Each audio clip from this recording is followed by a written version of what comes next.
The elevator doors slid open with a soft chime on the 40th floor of the Grandeur Hotel Seoul. Jae-won Kim stepped inside, his black suit perfectly tailored, his expression carved from stone. At 38, he commanded respect with a single glance. The kind of respect that came from power, from fear, from being the man who controlled half of Seoul's underground empire. He pressed the button for the penthouse. The doors began to close. Then a hand shot through the gap. The doors stuttered open again. A woman stepped in, pulling a small child behind her. Jae-won's finger hovered over the close button, his jaw tight with impatience. He didn't look up. He never looked at anyone anymore. Not really. The woman pressed the button for the 35th floor. The child, maybe 5 years old, clutched a stuffed rabbit and stared at him with wide, curious eyes. The elevator lurched upward. That's when Jae-won made the mistake of turning his head. His breath caught in his throat like a knife. Juliet. She stood there, her back pressed against the opposite wall, her dark skin glowing under the fluorescent lights. Her hair was shorter now, natural curls framing her face. She wore a simple navy dress, nothing like the elegant gowns she used to wear when she was his wife. Her eyes, those same deep brown eyes that once looked at him with love, now reflected only shock and something else. Terror. The child tugged on her mother's hand. Mommy, why did you stop breathing? Juliet's lips parted, but no sound came out. Jae-won's gaze dropped to the little girl. Round cheeks, curly black hair, and eyes. God, those eyes. Almond-shaped, dark, intense. His eyes. The elevator jolted violently. The lights flickered. Then everything stopped. They were trapped between floors 37 and 38, suspended in a metal box with nowhere to run, and the past Jae-won had spent 6 years burying was standing 3 feet away from him, breathing the same air. The child spoke first. Mommy, why did the elevator stop? Juliet pulled her daughter close, her voice shaking. It's okay, baby. It's just a little malfunction. They'll fix it soon. Jae-won pressed the emergency button. Once, twice, nothing. He grabbed his phone. No signal. Of course, the universe had a sick sense of humor. How old is she? The words left his mouth before he could stop them. Juliet's head snapped up. Don't. How old? That's none of your business, Jae-won. His name on her lips after 6 years felt like a punch to the gut. He stepped closer, his voice dropping to that dangerous tone that made grown men confess their sins. How old? The little girl looked between them, her rabbit drooping in her small hands. I'm 5 3/4. My birthday was in March. March. Jae-won's mind calculated backward, fast and brutal. 9 months before March. June. 6 years ago. June. That was when Juliet was 8 months pregnant. When he had signed the divorce papers. When he had watched her walk out of his life. Her hand on her swollen belly. Tears streaming down her face. When he had believed she had betrayed him. His knees almost buckled. Her name is Sophie, Juliet said quietly, her voice thick with unshed tears. And she doesn't know who you are. So please, just stay on your side of the elevator. Sophie. He had wanted to name their daughter Sophie. They had talked about it late at night, her head on his chest, his hand on her belly, feeling the baby kick. They had laughed about whether she would have his stubbornness or her mother's kindness. Before we dive deeper, let us know in the comments where you're watching from. We'd love to hear from you. And if you're new here, click on the subscribe button so you never miss any of our upcoming videos. The air in the elevator grew thick. Jae-won leaned against the wall, his heart pounding so hard he thought it might break through his chest. He stared at Sophie at every detail. The way she fidgeted with her rabbit's ear, the tiny mole on her left cheek, the shape of her nose, all his, she's mine. It wasn't a question. Juliet closed her eyes. Jae-won, don't do this. Not here. Not now. Answer me. Does it matter? Juliet's voice cracked. You made your choice 6 years ago. You decided I was a liar. You decided our baby wasn't worth fighting for. So no, she's not yours. She's mine. I raised her. I fed her. I held her when she cried. Where were you? The words hit him like bullets. Each one deserved. Each one true. Sophie tugged her mother's dress. Mommy, why are you crying? I'm not, sweetheart. Mommy's just tired. But she was crying. Silent tears rolled down her cheeks. And J1 remembered the last time he saw her cry. In his office, begging him to believe her, swearing on their unborn child's life that she had never cheated, that the evidence was fake, that someone was lying. And he had turned his back on her. The elevator groaned, metal scraping against metal. Sophie whimpered and buried her face in her mother's stomach. Juliet wrapped her arms around her daughter, but her eyes stayed locked on J1. You want to know the worst part? Juliet whispered. I still loved you that day, even when you threw me out, even when you called me a whore in front of your entire family. I still loved you. How pathetic is that? J1's fists clenched. Juliet. No, you don't get to say my name like that. Not anymore. You lost that right when you chose to believe your sister over your wife. His sister, Minji. The name alone made his blood run cold now. But back then, she had been his confidant. His blood. The one person he thought would never lie to him. He had been so wrong. The elevator's emergency light flickered on, casting shadows across their faces. Sophie looked up at him again, her fear melting into curiosity. Are you a bad man? She asked, her voice small but direct. The question gutted him. Out of the mouths of children. He knelt down slowly, carefully, until he was at her eye level. Up close, there was no denying it. She was his daughter. Every feature screamed it. I used to be, he said, his voice rough. I made a terrible mistake a long time ago, and I've regretted it every single day since. Sophie tilted her head. Did you say sorry? If only it were that simple. If only a child's logic could fix what he had broken. Not yet, but I will. Sophie, come here. Juliet's voice was sharp, protective. She pulled her daughter away from him, creating distance in the small space. J1 stood, his legs unsteady. The elevator felt like it was closing in, the walls shrinking. He pressed the emergency button again. Harder this time. Still nothing. They were going to be stuck here. With the truth. With the past. With the daughter he didn't know existed until 3 minutes ago. Why didn't you tell me? His voice broke on the last word. Juliet laughed, but it was bitter and hollow. Tell you? I tried, J1.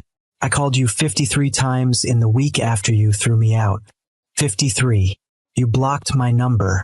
I came to your office. Your security threw me out. I sent letters. You returned them unopened.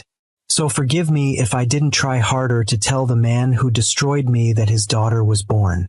53 times. He didn't remember blocking her number, but he must have. Those first few months after the divorce were a blur of rage and alcohol and trying to bury the pain so deep it could never surface. I didn't know, he said weakly. You didn't want to know. There's a difference. She was right. God, she was right.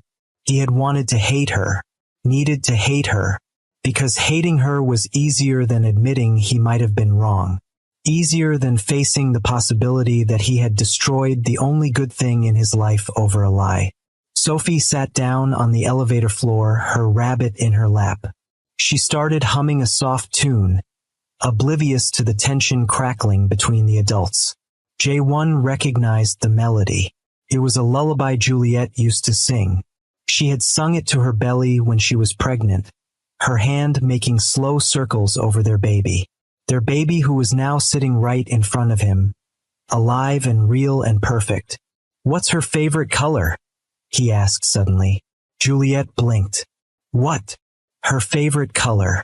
What is it? Purple. Why does that matter? Her favorite food? J1, stop. Does she like school? Does she have friends? Is she happy? His voice rose with each question, desperate and raw. Juliet's eyes flashed with anger. Yes, she's happy. No thanks to you. She has friends. She loves art class. She wants to be a veterinarian when she grows up. She's smart and kind and funny, and she's the best thing that ever happened to me. And you don't get to walk back into her life just because you're trapped in an elevator with us. The emergency speaker crackled to life. This is hotel security. We're aware of the malfunction. Maintenance is on their way. Please remain calm. We'll have you out in approximately 30 minutes. 30 minutes. Half an hour trapped with the ghost of his biggest mistake. Sophie looked up. I have to go potty. Juliet's face paled. Can you hold it, baby? I don't know. Maybe. Try, okay? We'll be out soon. This was hell. This was his punishment for every sin he had ever committed, wrapped up in a broken elevator with terrible timing. J1 loosened his tie, the silk suddenly suffocating. He had faced rival gangs, corrupt politicians, men who wanted him dead.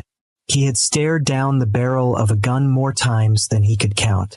But nothing, absolutely nothing, had prepared him for this. Tell me what I need to know, he said, his voice barely above a whisper. Please. Juliet studied him for a long moment, her expression unreadable. Then she sighed, the fight draining out of her. What do you want to know? Everything. Start with the day she was born. She hesitated, then slowly sank to the floor, her back against the wall. Sophie crawled into her lap, and Juliet wrapped her arms around her daughter like a shield. It was July 15th, 3 weeks after the divorce was finalized. I was living in a one-bedroom apartment in a part of town you've never seen. No money, no job, 7 months pregnant and alone. Her voice was flat, emotionless, like she was reading from a script. I went into labor at 2 in the morning. I didn't have a car, so I took a taxi to the hospital. The driver refused to wait, said he didn't want blood on his seats. J1's hands curled into fists. Juliet. I almost didn't make it inside before my water broke. The nurses thought I was homeless at first because of how I looked. Dirty, exhausted, scared. They made me wait in the emergency room for 45 minutes before someone finally checked me. I was already 8 centimeters dilated. He couldn't breathe. The image of her, alone and suffering, was ripping him apart from the inside. Labor lasted 14 hours. No epidural. No family. Just me and a midwife who barely spoke English. And when Sophie was born, when they put her in my arms for the first time, I looked at her face and I saw you. Juliet's voice finally cracked. I saw you in her eyes, and I hated you so much in that moment, because she was perfect, and you weren't there. You were supposed to be there. A tear rolled down J1's cheek. He didn't wipe it away. I named her Sophie Grace. Sophie because it was what we wanted. Grace because I needed to believe there was still grace left in the world after what you did to me. Sophie, who had been quiet, suddenly spoke up. Mommy, are you telling the story about when I was born? Yes, baby. Tell him about the bunny. Juliet smiled through her tears. A nurse gave her this rabbit. It was from the hospital's donation bin. It was old and raggedy, but Sophie wouldn't let it go. 5 years later, and she still sleeps with it every night. J1 stared at the worn stuffed animal in Sophie's hands. It should have been something he gave her. Her first toy. Her first memory. Instead, it was a charity rabbit from a hospital donation bin because her mother had nothing. Because he had left her with nothing. I'm sorry. The words felt pathetically inadequate, but they were all he had. Sorry doesn't change anything, J1. It doesn't give me back the nights I cried myself to sleep. It doesn't erase the time Sophie asked me why she doesn't have a daddy like the other kids. Sorry is just a word. Then tell me what to do. Tell me how to fix this. You can't. Juliet's voice echoed in the small space, making Sophie flinch. She immediately softened, pressing a kiss to her daughter's head. You can't fix this. Some things stay broken. The elevator shuddered again, and the lights went out completely. Sophie screamed. Juliet held her tight, whispering reassurances. Jae-won pulled out his phone and turned on the flashlight, the beam cutting through the darkness. It's okay, he said, trying to keep his voice steady. The lights will come back on. You're safe. Sophie looked at him, her eyes wide and wet. Promise. How could he promise anything to this child? He had already broken every promise that mattered. I promise. And somehow she believed him. She nodded, wiping her nose with the back of her hand. The emergency lights flickered back on, dim but functional. Jae-won sat down on the floor across from them, his expensive suit be damned. They were all sitting now, a broken family in a broken elevator. When Minji showed me those photos, he said slowly, when she told me you were cheating, I wanted to kill someone. Not you. Never you. But whoever had touched you. I was ready to burn the world down. Juliet's jaw tightened. There was no one, Jae-won. There was only ever you. I know that now. Do you? Or are you just saying that because you're trapped here with the consequences of your choices? That hit hard because there was truth in it. If he hadn't gotten in this elevator, if he hadn't seen Sophie, would he have ever questioned his past? Would he have lived the rest of his life believing the lie? I found out 3 months ago, he admitted, that Minji lied, that she manipulated everything. Juliet's eyes widened. 3 months? You've known for 3 months and you never tried to find me. I didn't know where you were. You disappeared. No forwarding address. No trace. I looked, Juliet. I've had people searching for you ever since I found out the truth. Bull. The word came out sharp and angry. You have the resources of an empire. If you wanted to find me, you could have found me in an hour. She was right again. The truth was uglier than that. He had looked, but not hard enough. Part of him had been afraid. Afraid of what he would find. Afraid that she had moved on. Afraid that he had destroyed any chance of redemption. Afraid that she would look at him exactly the way she was looking at him now. Like he was a stranger. Like he was the villain in her story. Because he was. How did you find out? Juliet asked quietly. About Minji's lies. Jae-won ran a hand through his hair, exhaustion suddenly crashing over him. Her best friend, Hannah. She got drunk at a family dinner and let it slip. Said something about how Minji was so clever to fake those photos. I thought I heard her wrong, but she kept talking. Said Minji hired someone to Photoshop you into compromising pictures. Paid off a doctor to create false medical records. Even had someone impersonate you on phone calls to make it look like you were having an affair. Juliet's hands trembled. Why? Why would she do that to me? I was never anything but kind to her. Because she wanted me to herself. Because she saw you as competition. Because she's sick and twisted and I was too blind to see it. His voice turned venomous. She wanted control of the family business.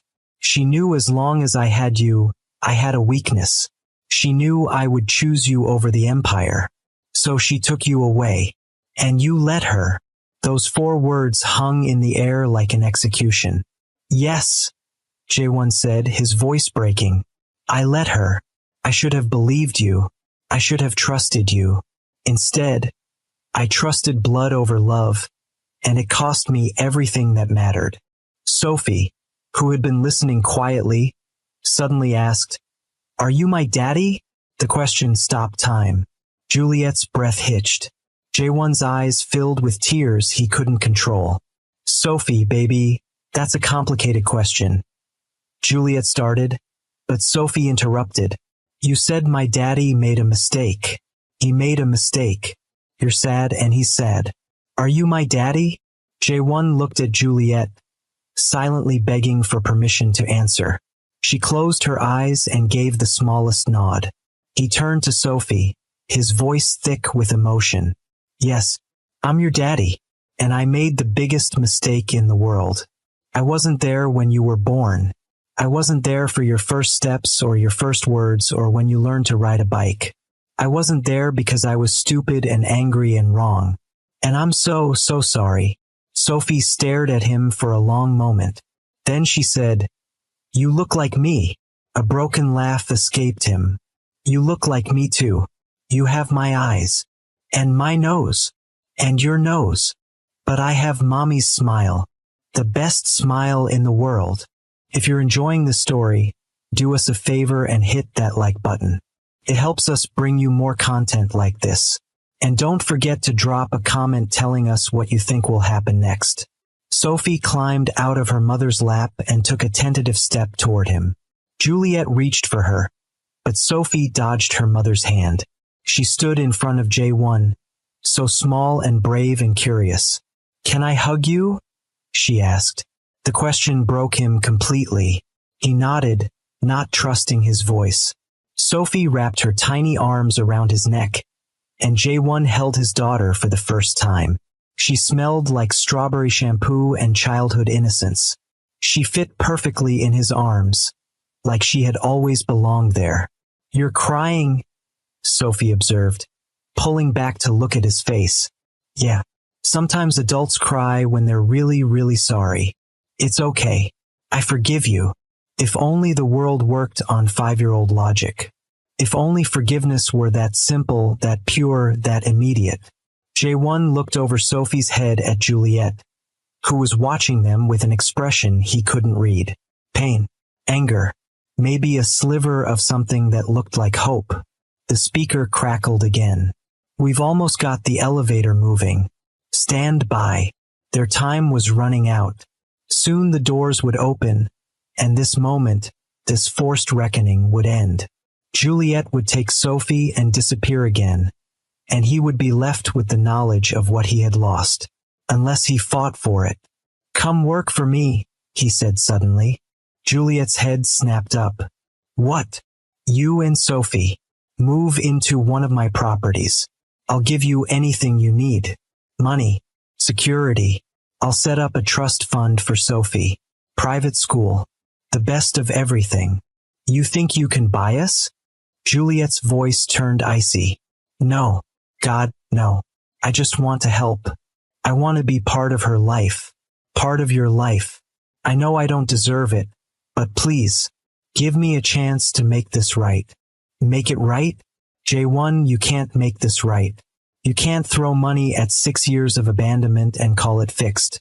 Sophie doesn't need your money. She needs a father. The problem is, I don't know if you know how to be one." Her words cut deep, but they were fair. He had been a boss, a leader, a criminal. But a father? He had no idea how to do that. The elevator jerked and began moving upward. Slowly at first, then gaining speed. The 35th floor dinged. "This is us," Juliet said, standing and taking Sophie's hand. Panic seized J1's chest. "Wait, please, just give me your number. Or an address. Something. I can't lose you again." The doors slid open. Juliet stood in the threshold. Sophie pressed against her side. And for a moment, J1 thought she would just walk away. Let the doors close. Let him disappear from their lives as quickly as he had appeared. But she turned back. The Riverside Apartments. Building C. Apartment 312. She said it quickly, like if she hesitated, she would change her mind. "I work from home most days. Sophie goes to Sunshine Academy on weekdays. If you're serious about this, about being in her life, then prove it. But if you're going to hurt us again, if you're going to walk away when things get hard, then don't bother showing up at all. I won't hurt you again. I swear it. Your swears don't mean much to me anymore. J1, let your actions speak." She stepped off the elevator. Sophie waved at him, her bunny dangling from her other hand. "Bye, Daddy." The word hit him like a freight train. Daddy. He was somebody's daddy. The doors closed, and J1 collapsed against the wall, his legs finally giving out. He had gotten in this elevator as a man who had convinced himself he was fine, that he had moved on, that the past was the past. He was getting out of it destroyed. The elevator continued to the penthouse, but J1 couldn't remember why he had been going there in the first place. Nothing mattered except the bomb that had just gone off in his carefully constructed life. When the doors opened again, he stumbled out and pulled his phone from his pocket. His hands shook as he dialed a number he had hoped he would never have to call again. "Minji," he said when she answered, his voice deadly calm. "We need to talk. Now." He hung up before she could respond. Then he called his head of security. "Get me everything you can find on Juliet Harrison, where she's been for the last 6 years, what she does for work, her medical records, everything. And I want it in an hour." "Sir, is everything all right?" "No, nothing is all right. Just get me the information." He ended the call and stood in the empty penthouse suite he had rented for a business meeting that no longer mattered. Below him, Seoul spread out in a blanket of lights, millions of people living their lives, unaware that his had just imploded. He had a daughter. Her name was Sophie, and she had forgiven him before he had even finished apologizing. J1 walked to the window and pressed his palm against the cold glass. Somewhere out there, in a modest apartment building on the riverside, his ex-wife was putting their daughter to bed, reading her stories, kissing her forehead, doing all the things he should have been doing for the last 6 years. But that ended now. He wasn't going to be the absent father. He wasn't going to be the man who had thrown away his family. He was going to fix this even if it took the rest of his life. Even if Juliet never forgave him, Sophie deserved a father. And Minji deserved to pay for what she had done. The next morning, J1 stood in the conference room of his downtown office building, waiting. His sister arrived at exactly 9 o'clock, her designer heels clicking on the marble floor. She smiled when she saw him, that same smile that had fooled him for years. "Appa, you said it was urgent. What's wrong?" He didn't return the smile. "Sit down." Her expression faltered. "What's going on?" "Sit down." Minji sat, her hands folding primly in her lap. She was 34, beautiful, elegant. She had learned how to manipulate people from their father, who had been a master at it. But J1 had learned from the same teacher, and he was done being played. "I saw Juliet yesterday," he said, watching her face carefully. Minji's eyes widened slightly. "Juliet? Your ex-wife? Where?" "In an elevator. She had a little girl with her. 5 years old." The color drained from Minji's face. Oh, that's all you have to say?" "Oh, Appa, I don't know what you want me to say. I'm sorry you had to see her. That must have been awkward." "She's my daughter." Minji stood abruptly. "You don't know that. Juliet probably told you that to get money from you. She's manipulating you again. That's what she does. Sit down." His voice cracked like a whip, and Minji dropped back into her chair. "I'm not an idiot, Minji. I did the math. I looked at her face. She's mine. Which means everything you told me 6 years ago was a lie. I didn't lie. I showed you proof. The photos, the medical records, everything. Fake proof. Photoshopped pictures. Forged documents. You manipulated me into destroying my own family." Minji's jaw set stubbornly. "I protected you. Juliet wasn't good enough for you. She was going to make you soft. She was going to ruin everything we built. I did what I had to do to save you from yourself." "Save me?" J1 laughed, but there was no humor in it. "You destroyed me. You made me throw away the only person who ever actually loved me. For what? Control? Power? What was worth making me lose my daughter? You were choosing her over the family." Minji shouted, standing again. "You were going to leave the business. You were going to walk away from everything because of some woman. I couldn't let that happen. She wasn't some woman. She was my wife, the mother of my child. A child you didn't even know existed until yesterday. So don't pretend you cared about her that much. You moved on. You've been fine for 6 years without them. That was the final straw. Jae-won moved faster than his sister could react. He didn't touch her, didn't have to. He simply stood in front of her, his presence alone enough to make her shrink back. I have not been fine, he said, his voice low and dangerous. I have been empty, hollow. I threw myself into this business to forget what I lost. I became the monster you wanted me to be because I had nothing left to be human for. You didn't save me, Minji. You killed the best part of me. And for that, you're going to pay. What are you going to do? I'm your sister. Blood. You gave up the right to call yourself my sister the day you destroyed my family. Effective immediately, you're removed from all positions in the organization. Your assets are frozen. Your security clearance is revoked. You're out. Minji's face twisted with rage. You can't do this. Father wouldn't have allowed it. Father is dead. I'm in charge now. And I'm done with you. You'll regret this. Without me, you're vulnerable. You need me. I need people I can trust. And that's not you. He walked to the door and opened it. 2 security guards stood waiting. Escort Ms. Kim out of the building. She's not to return. Minji stared at him, shock and fury warring on her face. Then she grabbed her purse and stormed toward the door. She stopped next to him, her voice dropping to a venomous whisper. You think Juliet will take you back?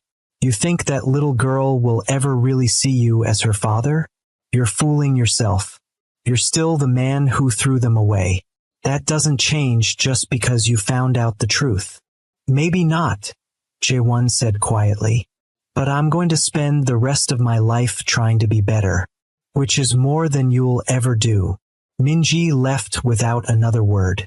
The door closed behind her, and Jae-won stood alone in the conference room, his heart pounding. One problem solved. Now came the harder part. That afternoon, Jae-won stood outside the Riverside apartments, staring up at Building C. It wasn't a bad place. Clean, modest, safe. But it was nothing compared to what he could provide. What he should have been providing all along. He climbed the stairs to the 3rd floor and found apartment 312. He raised his hand to knock, then hesitated. What if Juliet had changed her mind? What if she had only given him the address to be polite, but didn't actually want him showing up? He knocked anyway. Footsteps inside. The door opened a crack, the chain still attached. Juliet peered out, her eyes widening when she saw him. You actually came. You thought I wouldn't? I didn't know.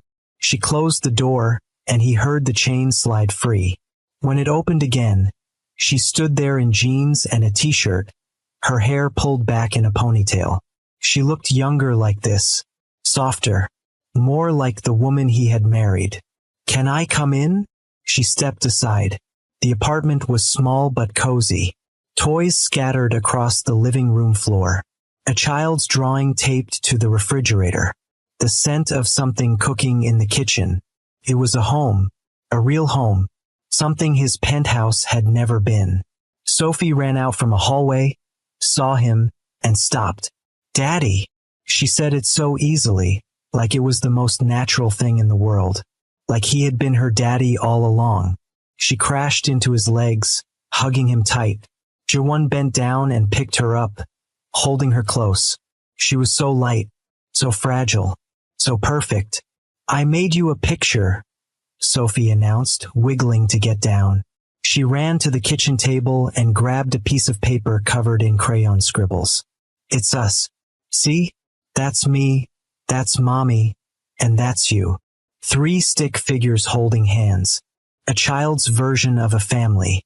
It's beautiful, Jae-won said, his voice thick. You can keep it if you want. I want. Juliet watched from the doorway, her arms crossed. She didn't look angry, just cautious, guarded, waiting to see if he would prove her right or wrong. "Sophie, go wash up for dinner," Juliet said gently. "But I want to talk to Daddy." "You can talk to him during dinner. Go wash your hands." Sophie ran off and Juliet turned to J1. "You staying for dinner?" "If you'll let me. I'm making spaghetti. Nothing fancy." "That's fine." They stood in awkward silence. 6 years of pain and hurt and unspoken words between them. Finally, Juliet sighed. "Did you confront her?" "Your sister. This morning. She's out. Completely." "How did she take it?" "About as well as you'd expect. She tried to justify it. Said she was protecting me." He shook his head. "I can't believe I was so blind." "You weren't blind.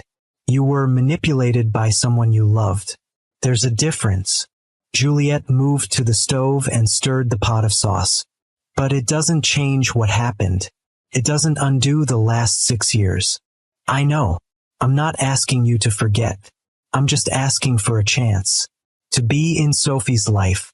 To prove I can be the father she deserves." Juliet turned to look at him.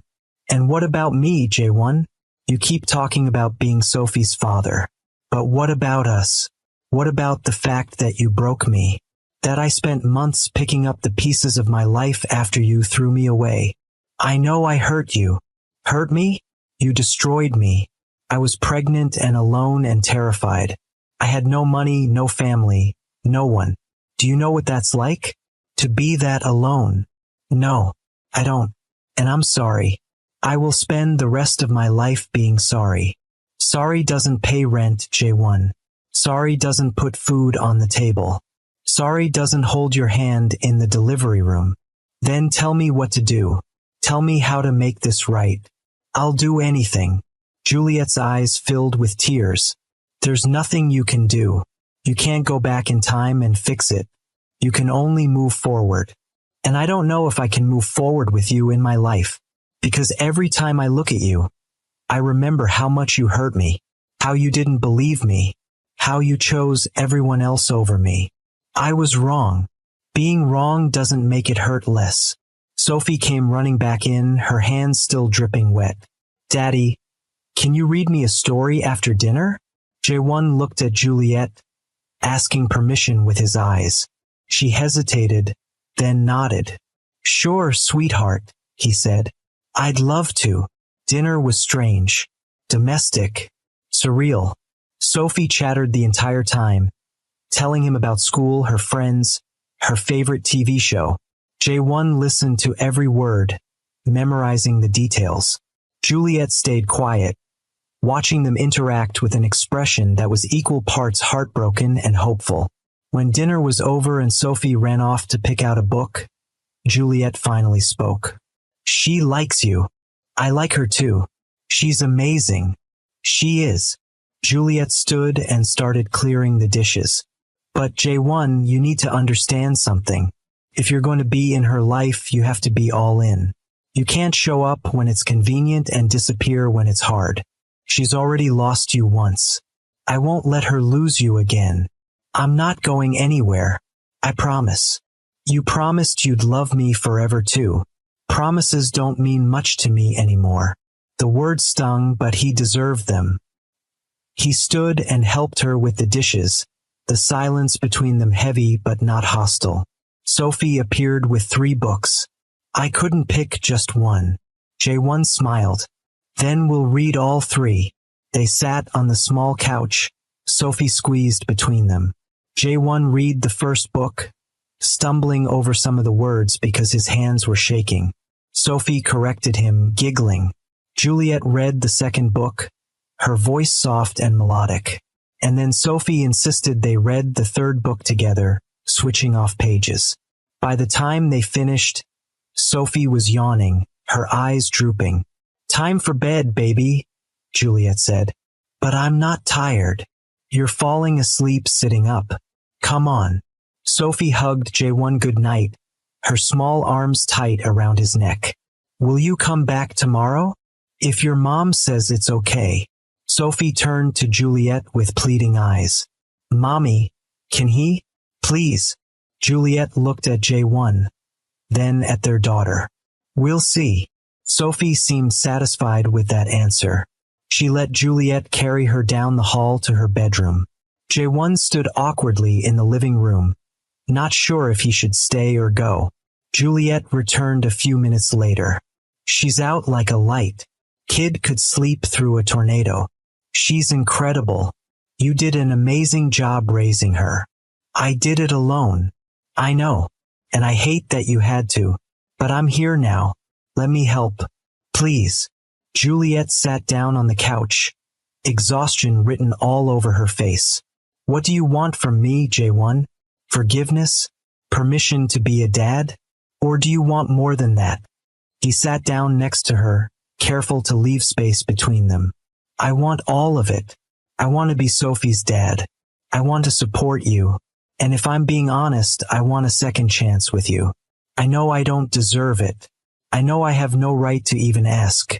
But I never stopped loving you, Juliet. Even when I hated you, I loved you. And finding out that I was wrong, that I threw away the best thing in my life for nothing, it's killing me. Juliet wiped at her eyes. You can't just walk back in and expect everything to go back to the way it was. I'm not the same person I was 6 years ago. And neither are you. I know. But maybe we can figure out who we are now. Together. I don't trust you. I'll earn it back. That could take years. I have years. Juliet stared at him for a long moment. Then she stood and walked to the door. You should go. It's late, and I have work in the morning. J1 stood, disappointment crushing his chest. But he had pushed enough for one day. He walked to the door, pausing in the threshold. Can I come back tomorrow? To see Sophie? Yeah, she'd like that. And you? Would you like that? Juliet's expression softened. Just a fraction. I don't know yet, but I'm willing to find out. It wasn't a yes, but it wasn't a no. And for now, that was enough. Before you go, make sure to hit that subscribe button if you haven't already. We've got more stories like this coming your way, and you won't want to miss them. Over the next 2 weeks, J1 showed up every single day. Sometimes he brought flowers for Juliet. Sometimes he brought toys for Sophie. Sometimes he just showed up empty-handed, ready to do whatever they needed. He learned Sophie's bedtime routine, her favorite snacks, the way she liked her sandwiches cut into triangles. He learned that she was terrified of thunderstorms but loved the rain, that she could draw for hours without getting bored, that she had his temper but her mother's patience. He learned how to be a father, and slowly, carefully, Juliet started to soften. She smiled more when he was around. She let him help with dinner. She didn't flinch when his hand accidentally brushed hers. One night, after Sophie was asleep, they sat on the balcony of the apartment. The city lights spread out below them. I got a call from my lawyer today, Juliet said quietly. About what? Apparently, someone made a very large deposit into my bank account. 6 years worth of child support, plus interest. J1 looked down at his hands. You and Sophie deserve to be taken care of. I don't want your money, J1. It's not about what you want. It's about what's right. I should have been supporting you both all along. Let me do this. Juliet was quiet for a long time. Then she said, okay, but only because Sophie deserves it. Not for me. Juliet, look at me. He waited until she met his eyes. I want to take care of both of you, not out of obligation, because I love you. I never stopped loving you. Don't say that. Not yet. Why not? It's the truth. Because love wasn't enough before. You loved me 6 years ago, and you still threw me away. So excuse me if I need more than love. I need trust. I need consistency. I need proof that you won't destroy me again the next time someone tells you a lie. I will prove it. Every single day. For the rest of my life if I have to. Juliet stood, wrapping her arms around herself. I should get to bed. Early morning tomorrow. Wait. Jae-won stood too. Can I ask you something? Do you still love me? Even a little bit. Her eyes filled with tears. That's not fair. I need to know, because if there's even a chance, I'll fight for it. But if you're completely done with me, tell me now. I'll still be here for Sophie, but I'll stop hoping for more. I don't know what I feel anymore, Jae-won. Part of me wants to hate you. Part of me wants to forgive you. And part of me is still in love with the man I married. But I don't know if that man even exists anymore. He does. I'm trying to be him again. The man you fell in love with. Before the business and the power and everything else corrupted me. It's late. You should go. He wanted to argue, to push, to make her admit what he saw in her eyes. But he had learned that Juliet needed time. So he nodded and left, but not before pressing a soft kiss to her forehead. She didn't pull away. A month passed. Then two. Jae-won became a fixture in their lives. He picked Sophie up from school. He attended parent-teacher conferences. He took her to the park and taught her how to ride a bike without training wheels. And with every day, the walls around Juliet's heart cracked a little more. Until one night, when he was leaving after putting Sophie to bed, she stopped him at the door. Stay, she said quietly. What? Stay. For a little while longer. We can talk. Or watch a movie. Or just sit. I don't want you to go yet. So he stayed. They sat on the couch, not touching but close enough that he could feel her warmth. They talked about everything and nothing. About Sophie's upcoming birthday. About the weather. About a funny thing that happened at work. And then, in the middle of a sentence, Juliet started crying. Hey, what's wrong?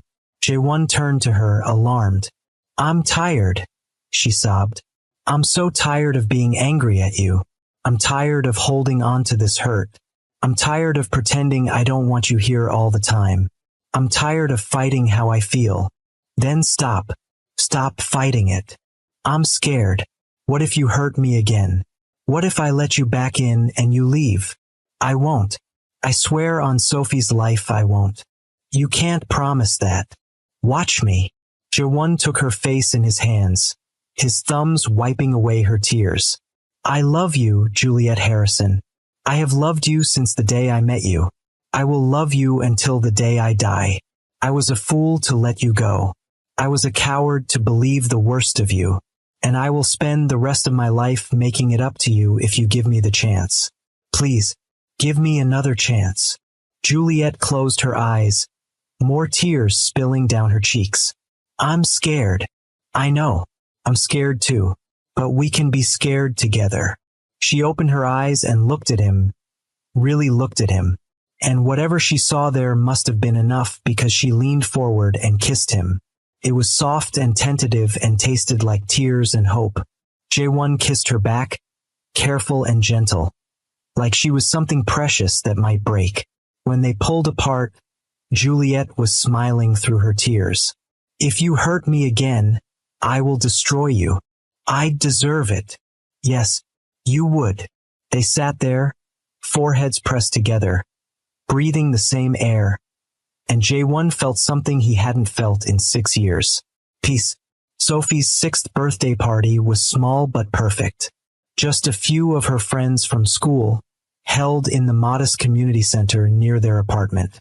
There were balloons and a homemade cake and way too much sugar. Jae-won showed up with a gift so large that Sophie screamed when she saw it. It was a custom playhouse, complete with working lights and a little mailbox and curtains in the windows. Jae-won, this is too much, Juliet protested, but she was smiling. Nothing's too much for our daughter. Our daughter. The words still felt new, but they were getting easier to say. Sophie spent the entire party showing off her dad to her friends. That's my daddy. He's really tall and really strong, and he knows how to fight bad guys. Jae-won wasn't sure where she had gotten that last part, but he didn't correct her. When the party was over and the last guest had left, Sophie crashed on the couch, frosting smeared on her face and happiness radiating from every pore. "Best birthday ever," she mumbled before falling asleep. Juliet covered her with a blanket and then took J1's hand, leading him to the balcony. "Thank you," she said, "for all of this, for showing up, for trying. I should be thanking you, for giving me a second chance, for letting me be Sophie's dad. You're more than her dad now." Juliet smiled up at him. "You're part of our family again. Does that mean you forgive me?" She thought about it for a moment. "I'm working on it. Forgiveness isn't something that happens all at once. It's something you choose every day, and I'm choosing it. For Sophie, and for me, and for us. I'll take it." She laughed. "You don't have much choice." He pulled her close, wrapping his arms around her. She fit against him perfectly, like she always had, like she always would. "I want to marry you again," he said softly. "When you're ready. I want to do it right this time. A real wedding, with Sophie as our flower girl. And no lies, no manipulation, just us." Juliet looked up at him. "Ask me again in a year. If we make it a year without killing each other, I'll think about it." "That's not a no. It's not a yes either. I'll take it." They stood there as the sun set over Seoul, the city transitioning from day to night. Somewhere below them, millions of people were living their lives, fighting, loving, breaking, healing, just like them. 6 months later, Juliet said yes, not to marriage, not yet, but to moving in together. She and Sophie packed up the small apartment and moved into a house J1 had bought. Nothing ostentatious, just a comfortable home in a good neighborhood with a backyard where Sophie could play. They fell into a rhythm. Breakfast together, school drop-offs, work, family dinners, Sophie's homework, bath time, bedtime stories, the mundane routine of a normal family. And it was everything. J1 had walked away from most of his criminal dealings, transitioning the family business to legitimate enterprises. It was slower, less lucrative, but he could sleep at night knowing he wasn't putting his family at risk. Minji tried to challenge him a few times, attempting to regain control, but without support from the organization, her efforts fell flat. She eventually left Korea entirely, and J1 didn't waste energy wondering where she went.